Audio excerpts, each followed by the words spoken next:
Hey, what's up, guys? This is Casey Abrams from the IDOLS podcast. I'm really excited because this week we have the American Idol musical director that was on my season, Mr. Ray Chu. And you might have seen him on Dancing with the Stars for the last 20 seasons, directing the music on that. He's hung out with Michael Jackson, Dionne Warwick, Rihanna, and other crazy big names. But he's also very special to me because he did a jazz trio with me where I got to do Nature Boy, jazz, on American Idol. It was really cool because we got to trade bass and piano solos together. You'll also see halfway through the episode, his musical chart fairy, Janelle, comes into the room. You can kind of hear her off camera making some fun comments. We improvised a couple of nice musical moments as well. Please check out his foundation, powertoinspire.org. Also, I'm going to be playing the Comedy Store May 24th with some amazing people. Ellis Hall, Mendeleev, Lonnie Love, Carolyn Ray. Tickets at CaseyBasey.com. This is going to be such a fun episode. The man, the myth, the legend, Ray Chu, coming at you. Basey out. We are idol. Come talk with me. Come sing with me. We are idol.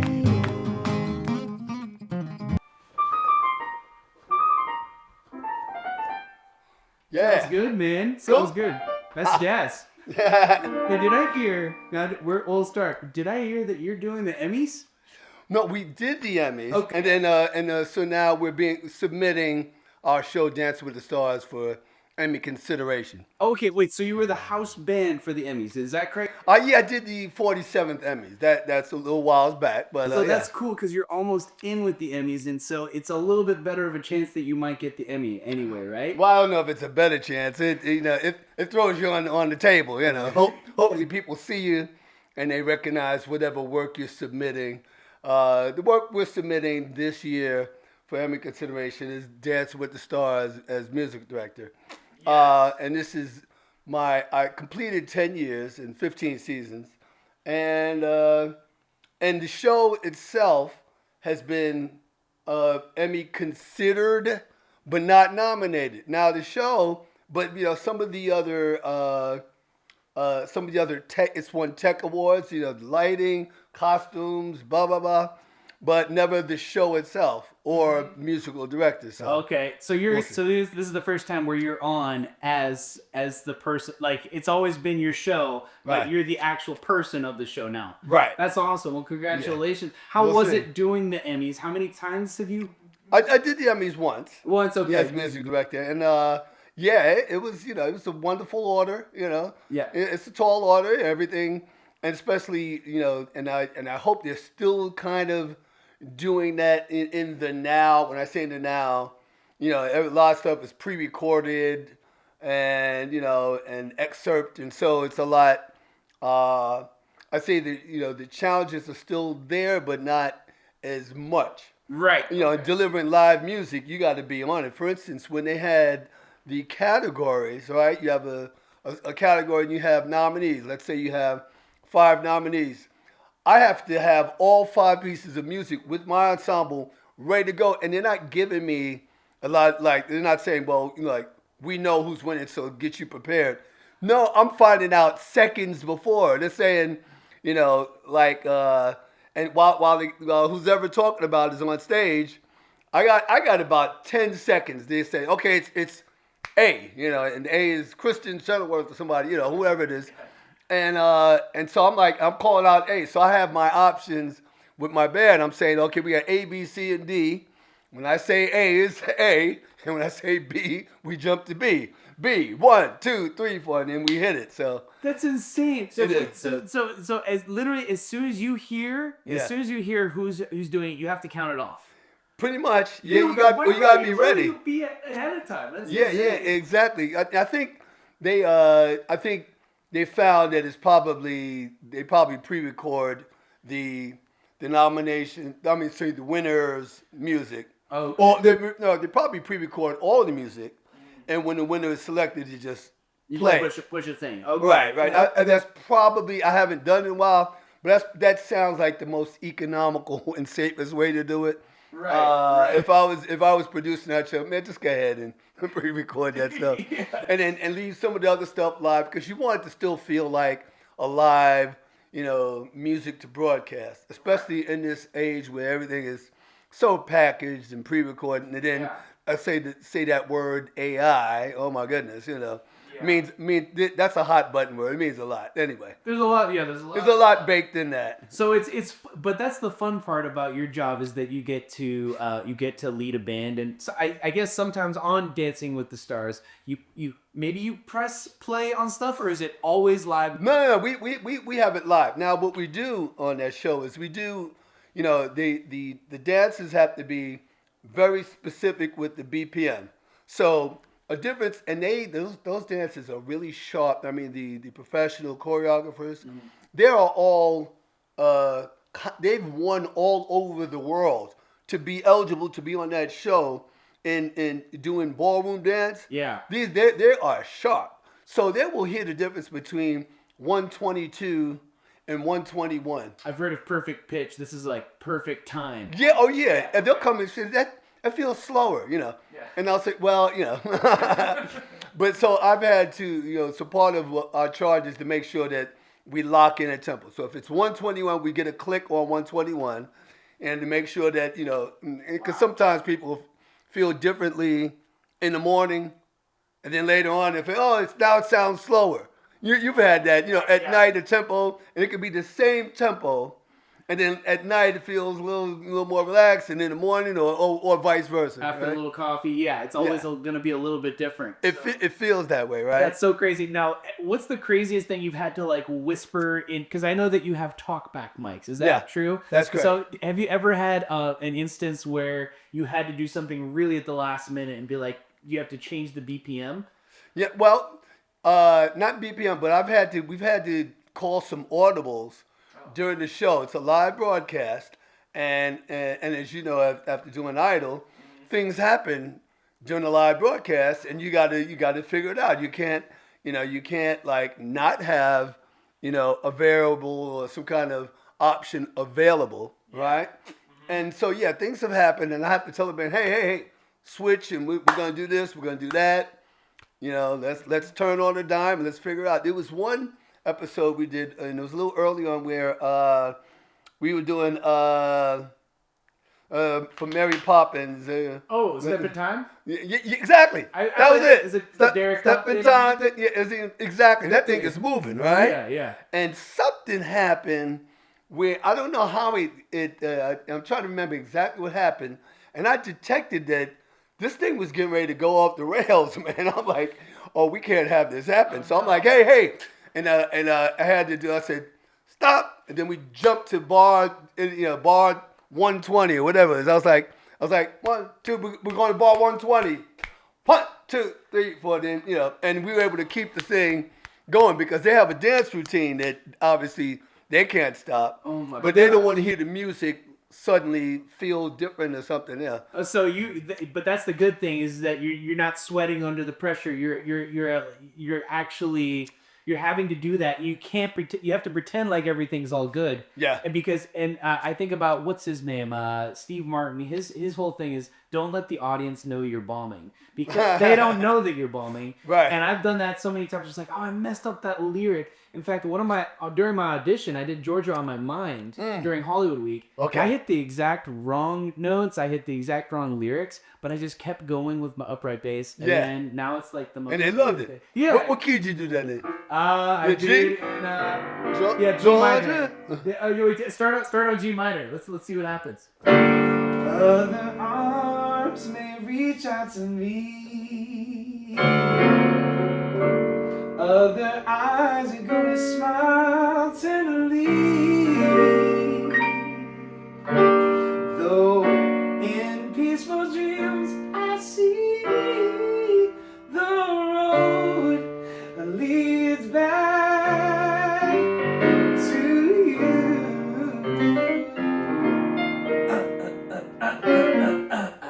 I said, Georgia. Georgia, the whole day through, just an old sweet song, keeps Georgia on my mind.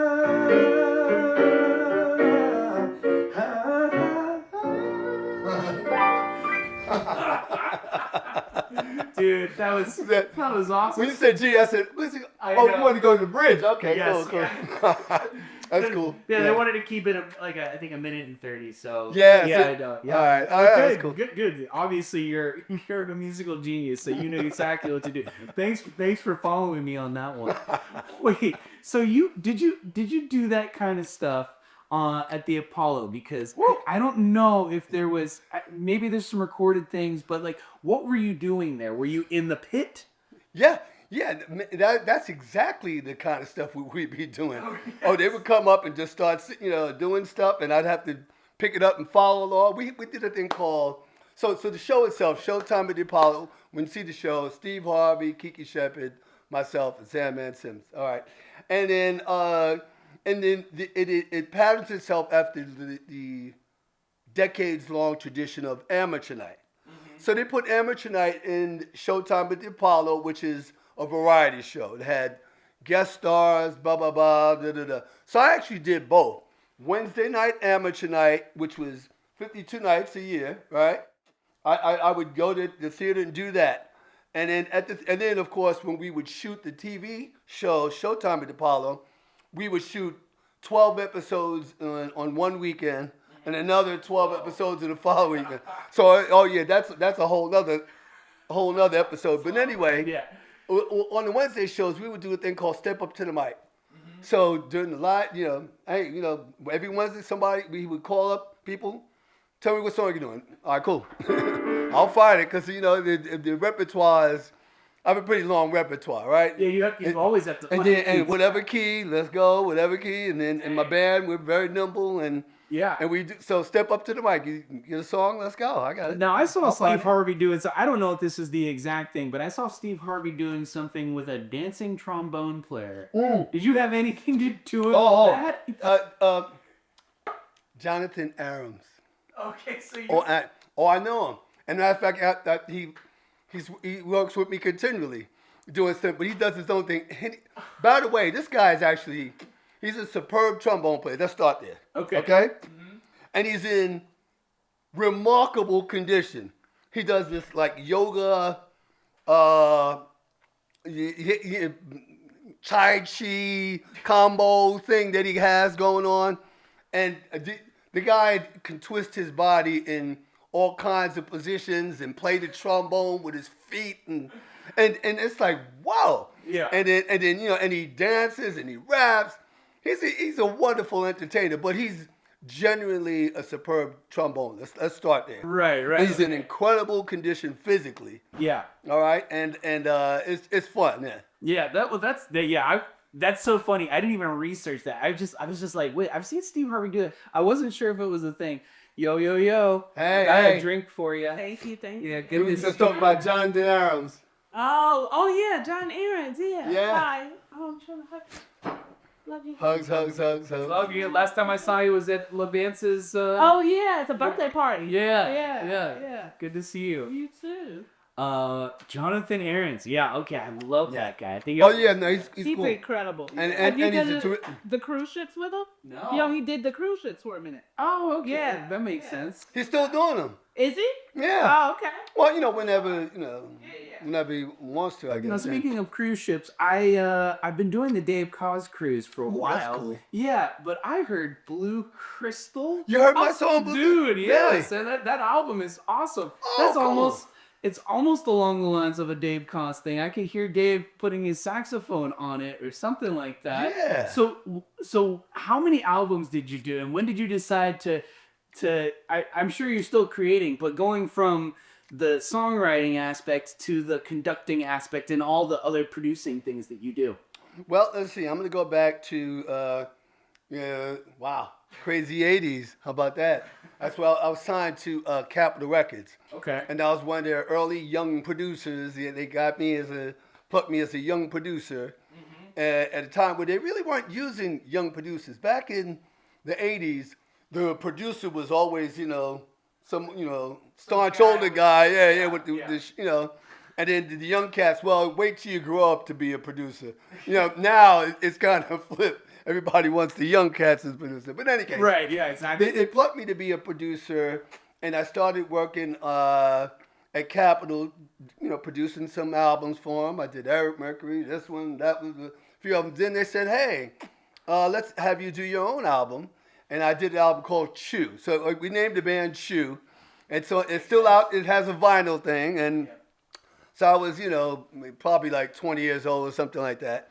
And that was one album I did. And it was cool. As a matter of fact, we still get lots of, from Europe, it seems to be a season for everybody going back to vinyl. And I've been getting a lot of, hits for that. Yeah. And I'm like, well, I wish I actually had the vinyl. I see somebody's selling it. Oh, okay. You can get it on Amazon, I'm sure. Yeah, somebody's selling it. I haven't been getting any, and let's find that money. I'm sure it's somewhere. Let's get my money. All right. We'll find it. You know what? Next time I see you, I'm gonna see if I can find it. Yeah. Gift it to you. Yeah, it's called Chew. Chew. Okay.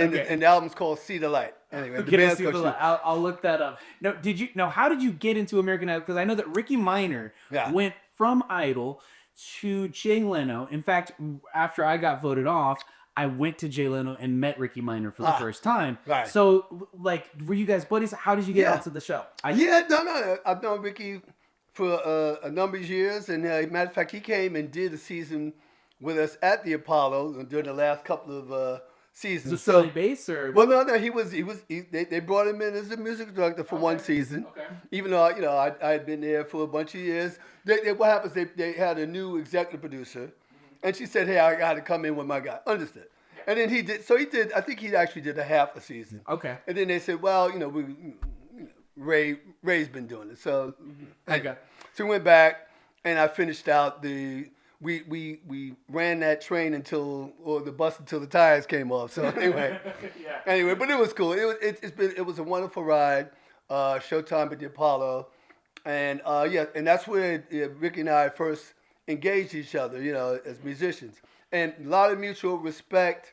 And then he hired me to do a couple of things that he was doing, and really kind of introduced me to the scene out here, And I came out here, ambitiously trying to get involved. I started doing a lot of work with BET. So BET at that time they had a lot of live specials. So my first special was BET's Celebration of Gospel, which had all of the gospel greats, contemporary and legendary. They would all be. Everybody did that show. Every gospel artist did that show. Right? Uh-huh. So I was a music director for that for probably about 10 years. And then along the way, they brought me on to do BET Celebration of Gospel, BET Awards. Mm-hmm. So I did that for about 8 years. Okay.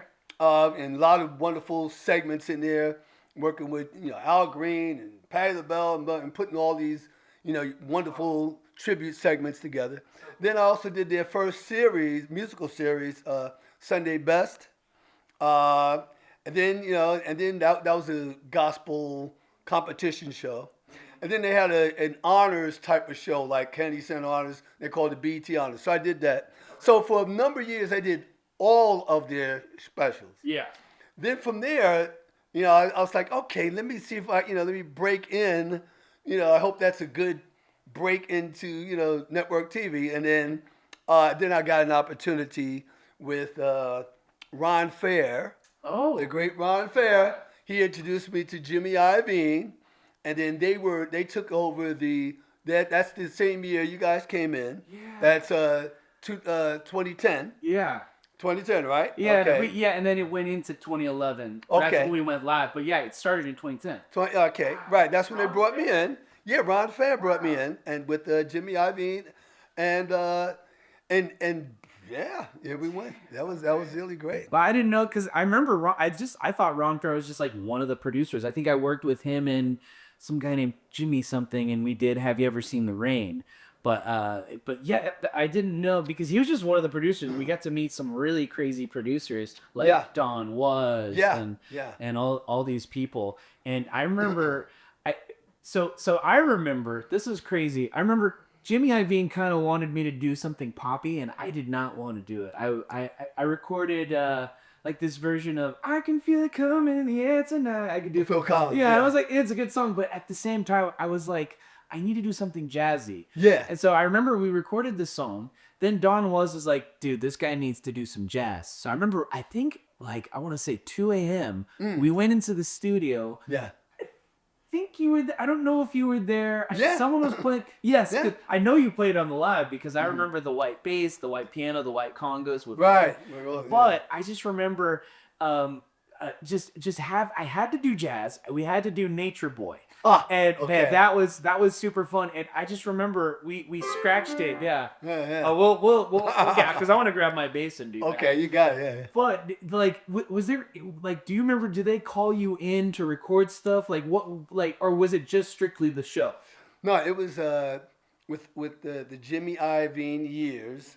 What he wanted to do was he wanted to record all of the music so they could release it formally on Interscope Universal. Now, Right. and so that meant that we had to not only prepare for the show, but we had to also be in the studio formally doing it. I think previous to that, any releases were just basically pulled down from the show and they mixed them Right, and released them like that. No, what he wanted to do was separate, full-out versions of everything. So that meant that we were in the studio. So Thursday was they were voting somebody off. Friday morning is when we would sit down and you would interview, talk about the songs. Friday, as soon as you guys would leave, because that would be like 8 to 12. You'd be, so 8 in the morning to 12, you guys would pick out a song and he's going through the whole, cast. Great. After that, we're immediately in there recording all those songs. We start with the rhythm section. We're doing overdubs, vocals, strings, live strings, horns, everything that needs to happen over the weekend. And then Monday, we doing mixes. So we'll be on set, I think doing camera blocks. And so I would be on set all day, camera blocks, and I run to Interscope and we're doing mixes. I got 4 rooms, I had to have to get all that music, I had 4 rooms going. So I go to one room, he's got 2 songs, and go to the next room, he's got 2 songs, and do that and trust me, I was really spent after doing all day on the set, right? You know how that is, all day on the set, and then after quick sandwich or something, run the Interscope, mix all night, and then the next day we're back on the set. And then they're doing mastering, and the show is Wednesday. I thought I had it hard. Okay. And the show is Wednesday live. Yeah. We gotta be fresh, Wednesday, and then Thursday's another live show. Somebody gets voted off, and then we start the whole thing again. How about that? Dude, yeah, That was pretty brutal. that is pretty brutal. But like Schedule. comparatively to like Idol, because you only had 1 season during a year. Is Dancing with the Stars still 2 seasons in a year? Not anymore. Not anymore. When I first started the show, we were 2 seasons. Oh, was that tough? Well, yeah, I would say it was just different, and it was true. It was cool because you did have a little breather during the holidays. So a season would be September through December. Okay. Right? Yeah. And then of course the holidays are off, and then you start back in February or something like that. I guess you're not recording music for release either. It's just for the dancers. So Exactly. I guess that's a little bit easier, huh? Well, I wouldn't say easy. I'd just say different because, the preparation process for dancers is so incredibly precise as opposed to when we do Idol, right? We could do our own renditions. Like you could say, hey, I want to do that chord there, and that's fine, right? Yeah. That's what you and I came up with. Then we play, get the band, we all work it out, we work the arrangements out, cool, and we perform it live, right? Mm-hmm. With Dancing with the Stars, I have to prepare that music exactly to the molecule that they want. And has to be performed exactly to the molecule, right? Because they rehearse to it over, and every little nuance is they're listening for. During my first season there, and boy, I almost hate to talk about it, but a mishap occurred, and the mishap was that, and I learned from this. So here's what I learned. All right, things that seemingly are not as vital to you and I as musicians. For instance, if we're playing a song and you got 8 bars and then the verse comes in, okay, 8 bars, then the verse, cool. That's still the same 8 bars, right? Right. Okay, cool. So what happens is that there was supposed to be 4 bars, and then there was the equivalent of a little sax sample, which we had the player play it live. And he went bap, bap, bap, bap. And it was so easy. He would just, kind of play it, all right? Still 8 bars, but he did not play it when it was supposed to come in on the 5th bar. Oh, no. And so to them, that threw them off because they were used. Everything's a road sign to them, right? So yes, it's 8 bars. You and I, it's like, okay, still, hey, it's 8 bars. Verse is still coming in, right, on the 9th bar, right? And they didn't hear that, and it's like, well, something's off, And I'm like, oh, no. And then they actually said that on TV. Said the band threw me off. I was like, Oh, no. do we actually want to recall this on the podcast? Yeah? Okay, all right. Okay. Anyway. It's a teachable moment. Yeah, it's a teachable. It taught me, I tell you what. So after that, I was like, when I heard, and I'm not gonna say who said that, but anyway, it was the live broadcast. She said, "Well, the band threw me off." I was like, I did that exercise you just talked about. You got the band threw you off. Very nice. That'd be excellent. Okay. I was like, yes. Oh, no. And after that, I was like, oh, man. As soon as the cameras went up, I was like, oh, my goodness. You were like, okay, all right. Okay. First and last season. Oh, my gosh. Okay, well, that's good. Okay. Yeah. So we got, after that, I was like, okay. And then there was a meeting. And they said, Ray, what happened? Now, I've never one to, there is no bus that anybody has to get thrown off. When you're working with me, I'm the bus, okay? Nice. So I'm the bus driver. There's nobody else to talk to. They said, what happened? I said, it'll never happen again. That's all. They said, no, what happened? I said, it'll never happen again. That's it. Right? There's no details in that. There's no details needed. Exactly. Other than it's not going to happen again. Yeah. Right? Yeah. So we don't have to, no. They don't understand the music. You got the music. You're done. It doesn't matter. It just will not happen again. Because whatever it was, they just need to know it won't happen again. And that's my answer. It will not happen again. After that, I made sure that our machine accommodates the no mistake clause. Beautiful. Now, I've seen Mark Ballas. Mark Ballas is a good friend of mine. And I remember when he was on American Idol in 2011, we shot in the same studio, Dancing with the Stars, right next door. Idol. Yeah. And I remember he came over, and at that point they weren't on the same network. So Ryan Seacrest was interviewing Mark in the audience. Right as I was about to go up, he's like, "Who's he's on that show." He didn't even say it because it's different networks. Yeah, we were on Fox and they were on ABC. Right. And so, but then I just thought that was like kind of a nice crossover to have the people like come and watch and see us. And now they're on the same network, and I think it's kind of, there's always kind of a crossover. Yeah. But did you go from were you doing Idol and Dancing with the Stars at the same time, or did you go over when it stopped being on Fox? Yeah, that's exactly. Okay. When they changed the producers from Nigel and Ken, then the whole regime changed, and then so that's what I did, the 65th Emmys. So right after, and you'll love this story. So right after I did the 65th Emmys, and that was September. So then I get a call. They said, well, Ray, not actually the call. It said, I got a call from, and a wonderful guy, Ernie Fields. He said, nice working with you, Ray. I was like, what are you talking about? He says, oh, you didn't hear? I was like, no, I didn't hear. He said, yeah, no, they switched producers and they and I was like, you know what? Okay. Because my system, I've been through a lot already. So I'm already a seasoned vet. I know how things go. No problem. Thank you. And I said to everybody, thank you, wonderful working with you. Appreciate all the, thank you. You're all wonderful. See you somewhere down the road. Right. Maybe. Yeah. Okay. And then 2 weeks later, I get a call from the Dancing with the Stars people.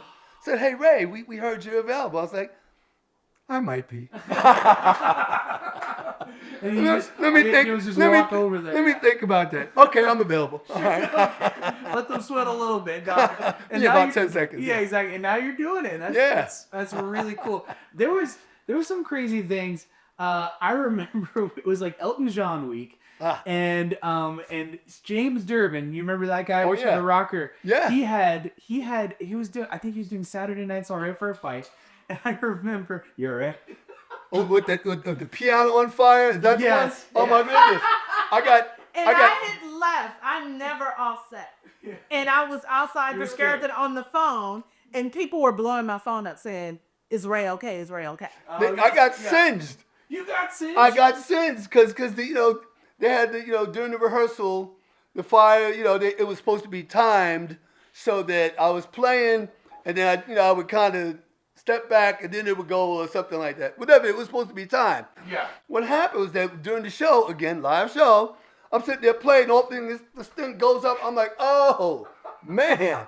And that's real, serious heat, whatever, I felt it. Yeah, from 50 feet away. Yeah, I got singed, yeah. Got a nice haircut. Yeah. Jeez. Okay. Well, I'm glad you. Of course, you're gonna remember getting singed, but I wasn't sure if you remember that part of it. Then we also did. I want to say Motown Week. And did you have? I can't remember if this was your friend or not. Bob Babbitt. Jacob Lusk had a background singer for Man in the Mirror.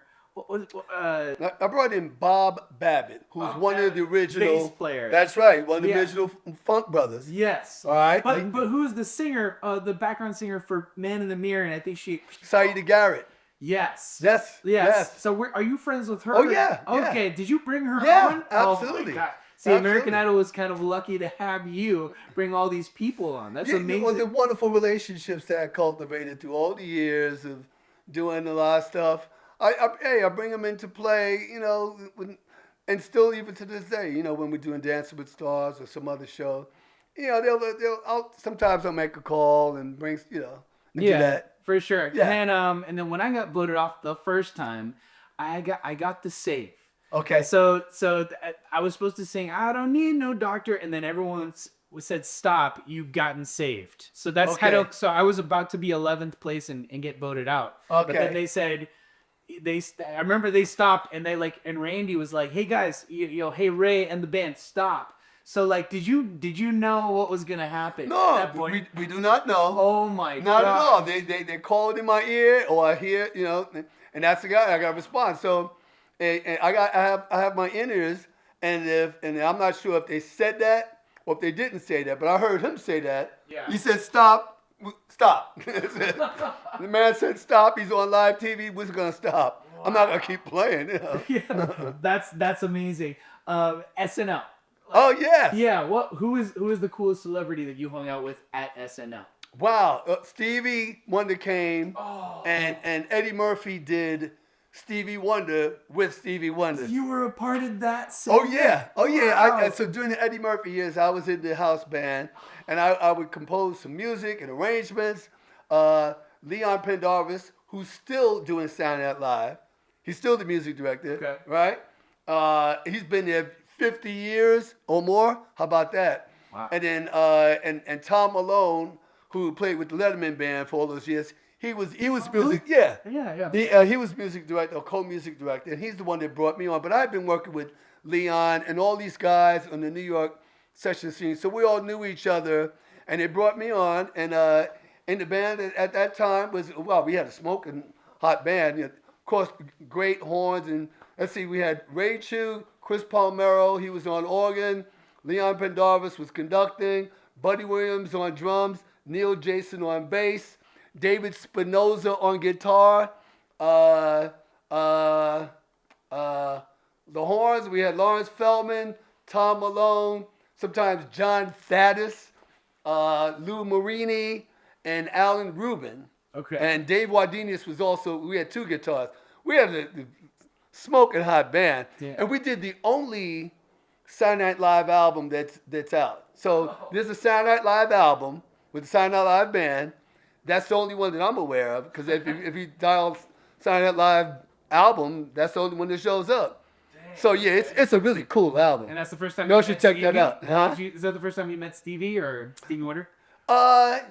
No, I hadn't met him before, but that was the first time we did the show like that, and it was really cool. Yeah. That's amazing. And then, did you get to meet Obama? I did not. But yeah. still, he heard. Well, I didn't get to meet because he was. I was actually. I'd already left the show by that time. Right.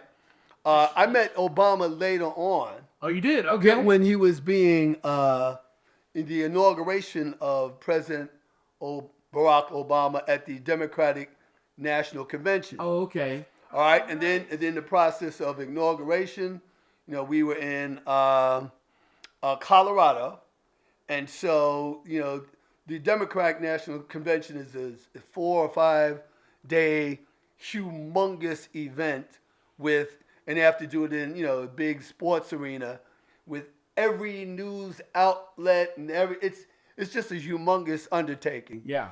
And during that, we have to, they packed that place up with 20,000 conventioneers, and everybody's all excited, lots of energy, and we have to play music for the crowd. We have to pay for the guest artists, and it was a lot of fun. Yeah, that's really incredible, man. Okay, I have a couple more questions. Okay. I know we talked about SNL, but and we already have Stevie. Who's the nicest celebrity you've ever met? The nicest.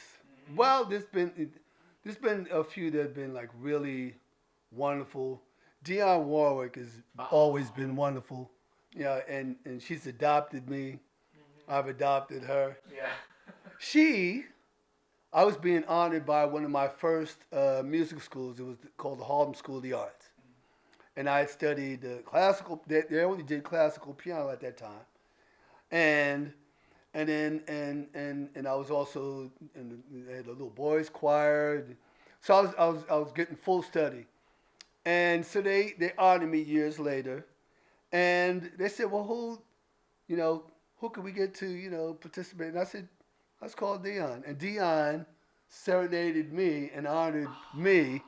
Being honored, so nice. Yeah, come on. Can you beat that? Come on, the great Dionne. Come on. That's the best. That's amazing. I heard something about I know you were with Rihanna for a little bit and Michael Jackson, but is there any? And I remember there was a time where you were in an arena. But is there any other interactions that you had with Michael Jackson that stands out? There was a matter of fact. There's a combo interaction that I'll talk about. Yeah. So Rihanna, I was working with Rihanna. And we were doing a European tour, and so we were in France, and then I think they got a last minute call, and who knows how maybe it was a last minute confirmation. Let's put it that way, last minute confirmation, and so we're in France. They said, you know what, like Tuesday, Friday we're going to London to do the blah, blah, blah award, some kind of award show. Yeah. Fine, for me, it's just another date on the thing. And they said, okay, well, we got, they got a private plane. Now, by the way, so Rihanna, she said this was her first time flying private. Yeah. If you can believe that now that she's a billionaireess, right? Yes. And probably can buy as many planes as she wants. Yeah. All right? But this was her first time. So we're taking pictures and having fun, of course, with it's a new thing. They got to, hey, look at me next to a plane. Okay, cool. So it was all of that. It was wonderful. All right, so we get to London, and so we're all set up, and they have a dual stage. So it's in a big arena, big gigantic arena, 15,000 seats. All right. So they have one stage where they're doing the awards and other stuff, and then the other, or whatever it is, and the other one, we're doing a performance. Right. So we're set up behind a curtain, ready to do a performance. All right, Rihanna, everybody, we're standing there waiting. Michael Jackson is on the other stage, immediately adjacent to us, and he's receiving an award. And they're doing what, thanking everybody, but I can't hear exactly what he's saying. But whatever. It's over there, and I'm over here preparing getting everybody ready. She's there, Symbion's right there. Okay, cool. And then okay, we're waiting. And then all I know is that Michael said thank you, and he left. Now the audience somehow, maybe they had promoted it that way, or they thought he was going to perform.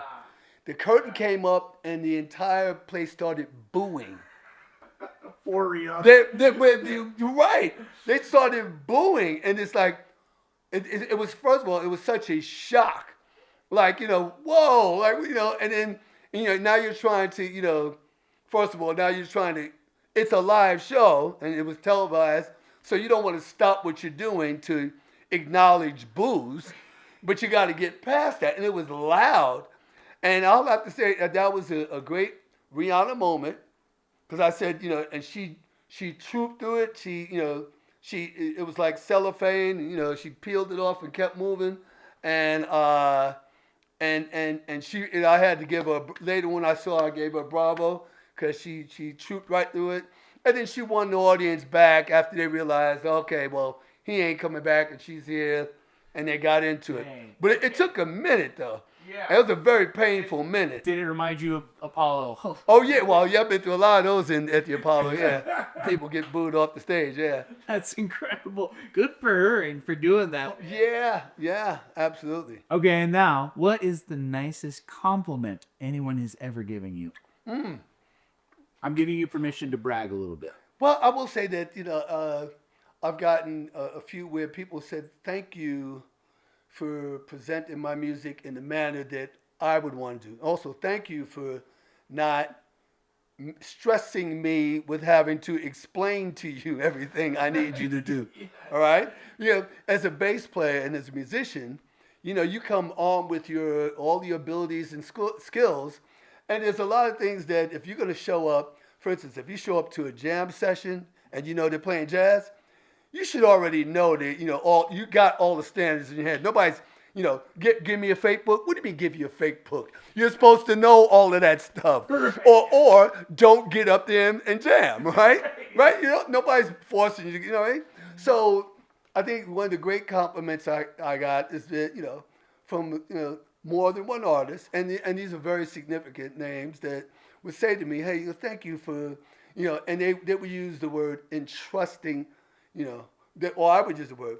I would also thank them back for entrusting me with your music, entrusting me with presenting your stuff, and also that you know when it's in my care, you don't have to worry about anything. Mm-hmm. Just say what it is, tell me what the assignment is, and then you can go about doing the other stuff. I'll take care of it. So that's my motto.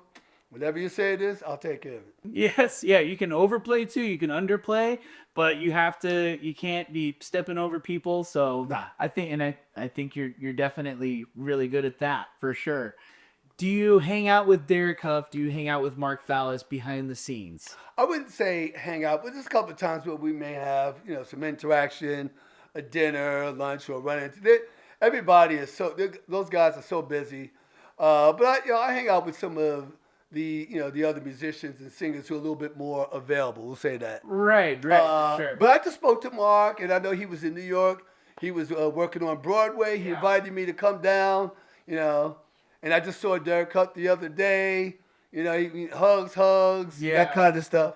What I'm most excited about right now is I'm working on my legacy project. So you asked me about some of the albums I've done. So I did one called Shoe that was on Capitol. I did the other one that you cited called Blue Crystal. That was on, I think it was released through Sony system. And so now I'm doing my legacy project.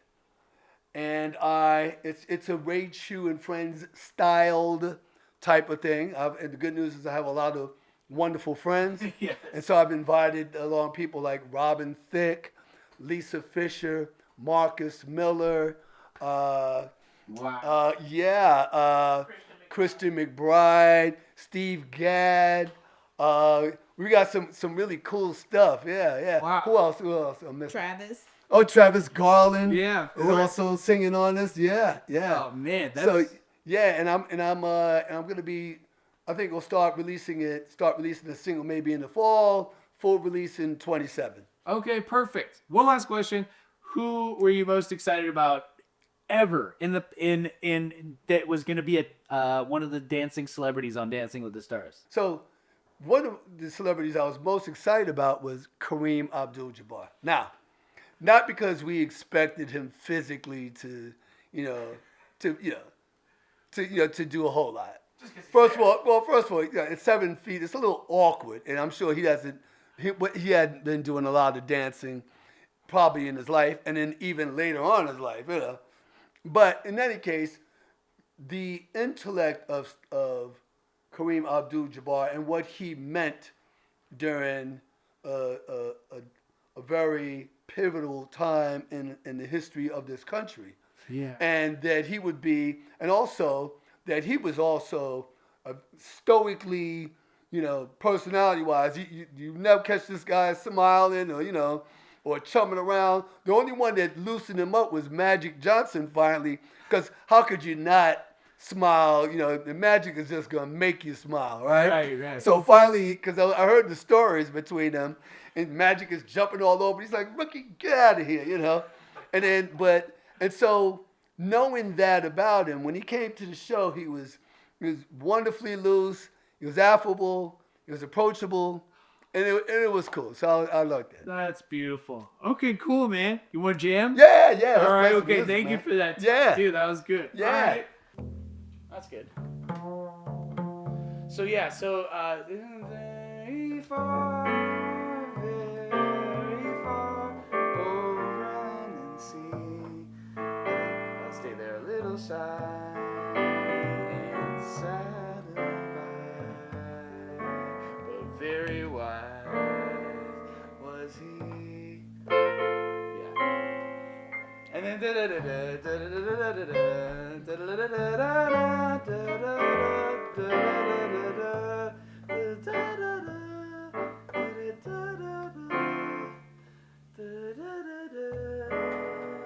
yeah, got it. Okay. Yeah. Okay. Yeah, I like that.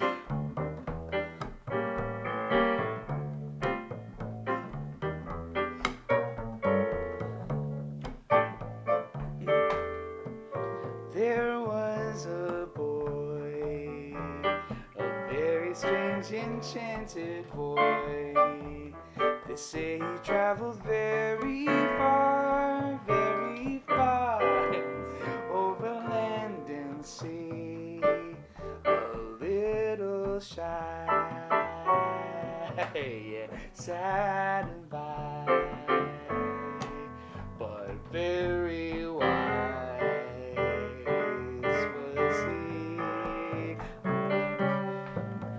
And then one day, one magic day, he came my way, and we spoke of many things, foods and kings. This he said to me, the greatest thing that you'll ever learn is just to love and be loved in return. Alright, I'll go first.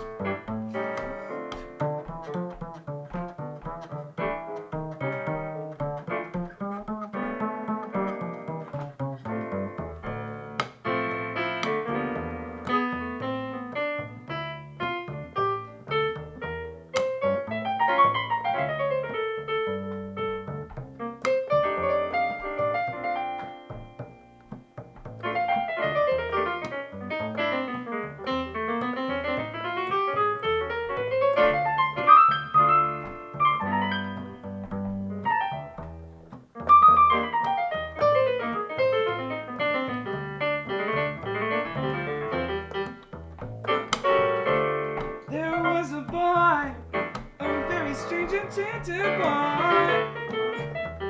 They say he traveled very far, over land and sea. A little shy